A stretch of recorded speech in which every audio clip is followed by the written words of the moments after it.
Good evening, my lovely sausages. Welcome to Crossout for Noobs. Today, the most asked question of them all. Why do people use these weird, awful sideway builds for hovers? Well, sometimes they use them for spiders, but that's not the point. The point is, why does people use these horrible sideway builds that everyone seems to hate? The first reason for all is for balance, but we're gonna go deeper on that later. This is gonna be a very basic tutorial because there's so many things to talk about hovers. So let's start with what everyone tells you that is the reason why they use the sideway hover, and it is the lower profile, the smaller profile. So if you look at the hovers, you will see that they do not have an even shape. They are like a rectangle. So they are 7 welding points length and then 4 welding points width. Of course, they are like a cone, and if you look around, they are actually 2, but etc. I'm gonna go deeper into that. So when you have such a small hitbox, you can go and put something like an engine, which you're gonna be using. Definitely you're gonna be using this particular engine. So, well, this is not the best example, but you can see that the engine is basically protecting most of the hovers, yes, and you will see it being held by frames or whatever you want. But a hover, in general terms, needs to be fast, needs to be able to react quickly, because each single hover gives you a very small amount of tonnage, and also it does consume more power. So it will, each hover you add besides the first 4 will consume power, will reduce the acceleration.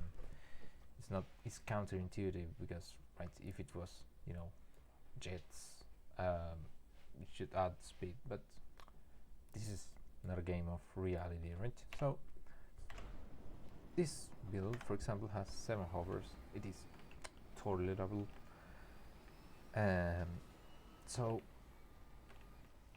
for protecting the hovers, you can see there's 2 hovers buried deep inside of the build, and then you have a lot of hovers floating around. So this hover has only 722 points of durability, which is, if you were on a normal build, that would be lower than the minimum you can have.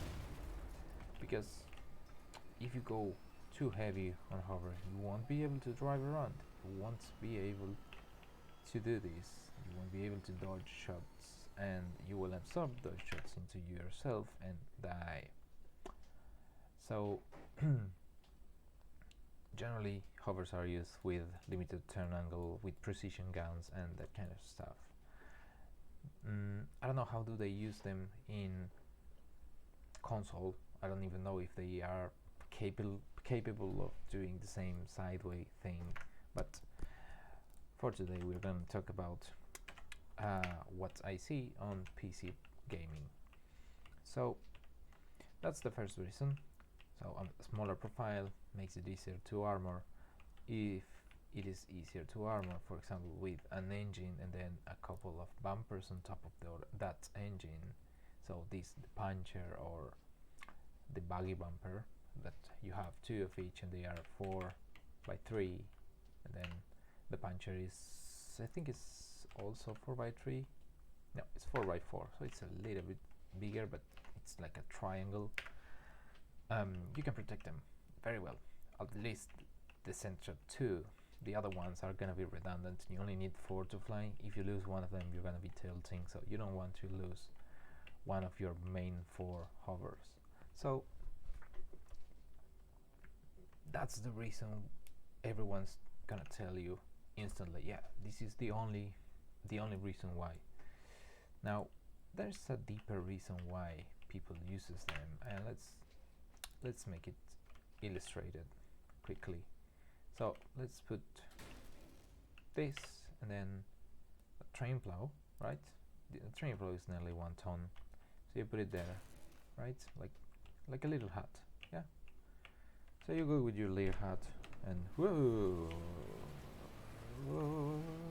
wait a minute, oh, there you go. Now, well, the thing is that it's gonna tilt because, you know, as I said before, the hover has a very uneven shape, and the position of the actual jet, which grants the stability, is kind of further to the side, and it's behind the actual way. And there's a couple more things I'm not gonna explain in this video, otherwise it's gonna get too long, and we are just explaining why sideways. So if I do the same with a sideway, let's put them like this, and this. Look at that. It's like a cone of ice cream. Yeah, a cone of ice cream. So we put it there, and now it's like, well, I would say it's a dragon. But it doesn't look like a, you know, a fairy horse. Well, doesn't matter. So let's put more weight, because this weight is actually resting on the main body of the hover. So let's put it longer. Yeah. Boop, boop. And now let's go weight. So we put some train plow again, and now the train plow is way outside of the domain of the hover.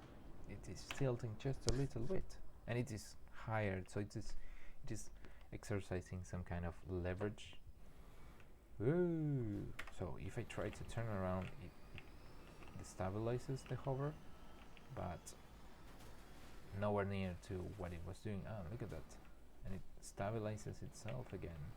Nowhere near to what it was if I was using it in the front of the cabin. So if I put it on the side, this is one of the wonky properties of hover. So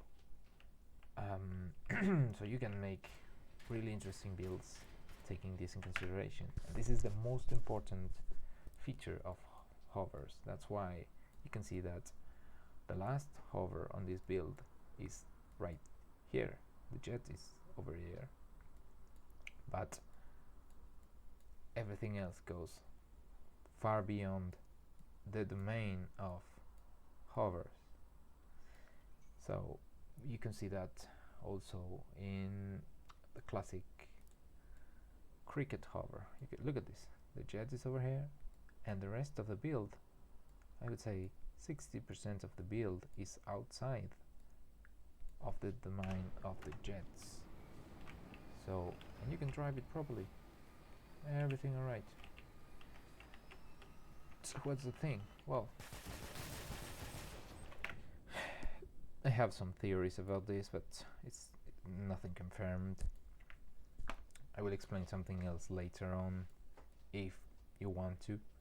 So let me know if you want me to explain everything else about hovers.